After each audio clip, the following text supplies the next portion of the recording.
Amber Kennoy here for Everyday Kentucky, once again with Vanessa Vale Womack and Richard Rogers. Last time we had us a good old time talking about all that fun title things, Yeah, and insurance and all that stuff. We're still talking about titles now, though. Right. Yeah. So, you know, one thing a lot of people don't understand is when you go to sell property, or even when you're on the buy side, that they're doing title searches. And so I always tell my sellers when we're doing listing paperwork that they're going to do a title search on the property.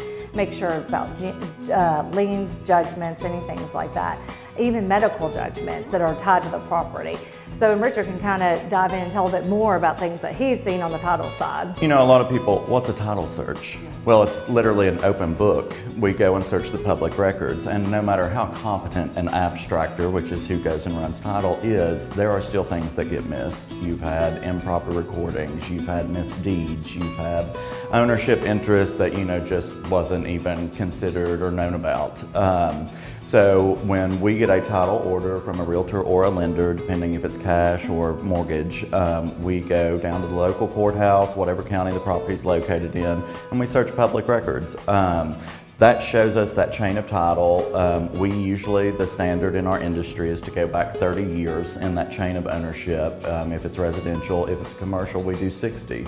Anything can come up and anything can be missed. So the importance, you know, and we run buyer names, like a buyer lien can come up and potentially attach at closing.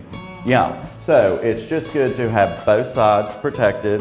We have an open book of what is in that public record, but there's a lot of things that we don't know about. Until you do the search. And that's why it's so important, if you are a consumer, either you're buying or selling, to be upfront and say, hey, this happened, can you all check on this? Because it's better for us to do that up front versus waiting a couple days before closing and everything blows up. And that's why it's really important to talk to the title company also about owner's title insurance and protect them afterwards. All right, I know people probably have questions. This isn't something that people just sit around their dinner table and have a conversation. They don't, yeah. Unless you're like us. Exactly. And then I need better topics, obviously. Yeah. I think it's great because it's not something that people are like, oh, well, duh. Like, they just don't think about it because it's buying property and businesses, and it just doesn't happen all the time. So if they have questions for you?